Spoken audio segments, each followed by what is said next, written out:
आप सभी का बहुत बहुत स्वागत है। मेरा नाम रुबिका लियाकत है।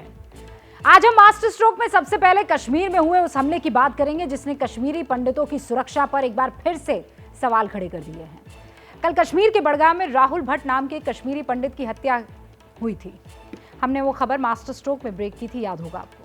राहुल बड़गांव के तहसील दफ्तर में कर्मचारी थे।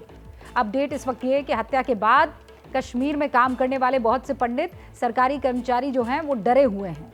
आज ये खबर भी आई है कि 350 कश्मीरी पंडित सरकारी कर्मचारियों ने एक साथ रिजाइन कर लिया है। सरकार की तरफ से ये कहा गया है कि उन्हें ऐसा कोई भी इस्तीफा नहीं मिला है। उधर जम्मू कश्मीर सरकार ने कश्मीरी पंडित कर्मचारियों का सुरक्षित स्थानों पर तबादले का आदेश दे दिया है। सरकार राहुल भट्ट की पत्नी को सरकारी नौकरी देगी और राहुल भट्ट की बेटी की पढ़ाई का खर्च उठाएगी। सुरक्षा बलों ने कश्मीर में तीनों आतंकवादियों को ढेर कर दिया है और सूत्र ये बता रहे हैं कि राहुल भट्ट की हत्या में ये तीनों आतंकी शामिल थे। हमले की जांच के लिए सरकार ने एक SIT का गठन भी कर दिया है। लेकिन इन सब के बीच सवाल ये है कि उन पंडितों का क्या होगा जो घाटी में नौकरी कर रहे हैं। वो अपनी सुरक्षा को लेकर कितने डरे हुए हैं, ये हम भी जानते हैं, ये आप भी जानते हैं और सरकार भी। और इसीलिए मास्टर स्ट्रोक की कवर स्टोरी उस डर के लिए, उस डर को खत्म करने के लिए।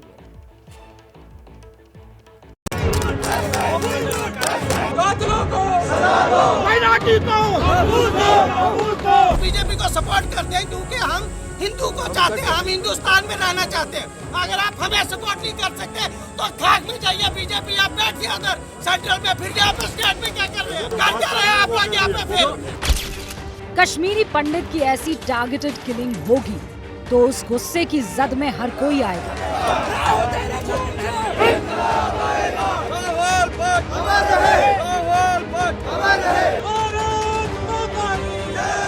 मोदी जी ने पहले 2014 में एक नारा दिया था कि आर पार की लड़ाई हो। आर पार कश्मीर पाकिस्तान पर एक ही बार प्रहार करना चाहिए, वन टाइम सोल्यूशन। कश्मीरी पंडित की हत्या के बाद आक्रोश तो कई बार देखा, लेकिन इस बार कश्मीरी पंडित भी हथियार उठाने की बात कर रहे हैं।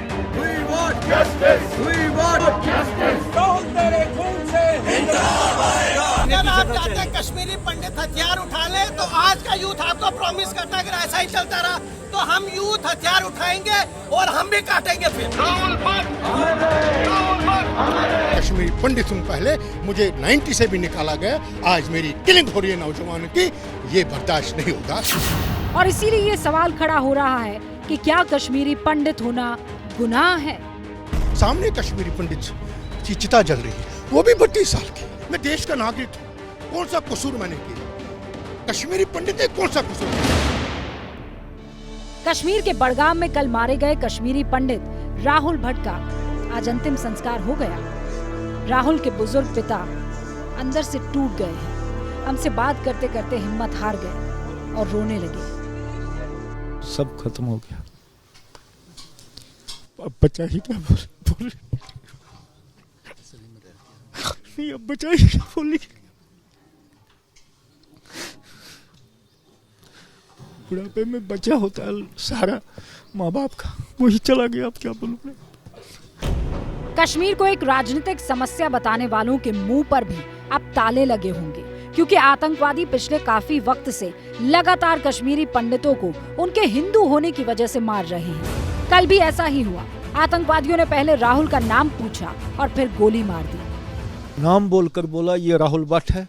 जब उसको राहुल भट्ट बोला गया तब गोली मार दी। नाम लेकर कहा गया ये राहुल भट्ट आप हो। राहुल भट्ट कौन है? वहाँ 4 लड़के थे ऑफिस में, उसी कमरे में बैठे हो। बोला राहुल भट्ट कौन सा? तो उन्होंने बोला मैं हूँ, आ जाओ क्या बात है। तो उन्होंने एकदम पिस्टल निकाला, फायर किया। सिंपल और स्ट्रेट टारगेटेड किलिंग है। हिंदू है आप, अनवांटेड है आप, यहाँ नहीं चाहिए। यहाँ पर निज़ाम मुस्तफा चलता है। राहुल की माँ का भी रो रो कर बुरा हाल है। उनकी भी सारी हिम्मत टूट चुकी है। क्या बोलूं, मैं कोई हिम्मत नहीं है, मेरे को हिम्मत नहीं है। क्या बोलूं मैं, मेरा लड़का गया बेचारा, फिर क्या करूंगी मैं? वोय वोय वोय वोय वोय, क्या गो मेरा जान निकल गया। इतने हालात खराब है उधर, इतना दूर रखा था, एक सिक्योरिटी गार्ड नहीं था उधर जब तक वो रिवॉल्वर लेके अंदर घुस गया। ये राहुल भट्ट की पत्नी मीनाक्षी है, जो कल से ऐसे ही रो रही है। उनकी तो सारी दुनिया ही उजड़ गई। उनका दर्द सुनकर तो किसी के भी रोंगटे खड़े हो जाते हैं। मैंने इसको बोला था तो नौकरी छोड़ दे, हमें नौकरी ही नहीं चाहिए, नहीं चाहिए थी हमें नौकरी, अब यहाँ पे ही खुश थे, अब काम भी खा लेते, मगर इसने नहीं मारा। बोला मुझे दफ्तर है, मुझे दफ्तर है, मेरी फाइलें पेंडिंग है, मेरे को फाइलें पूरी करनी है, मैं क्या करूँगी, अब कौन सी फाइलें देखेगा वो। लेकिन सवाल ये है कि क्या हमारे कश्मीरी पंडित ऐसे ही मारे जाते रहेंगे? हम यूं ही तमाशा देखते रहेंगे?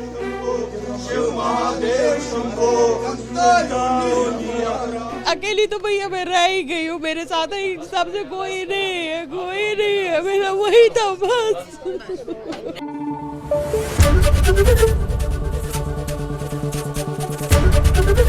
एबीपी न्यूज आपको रखे आगे।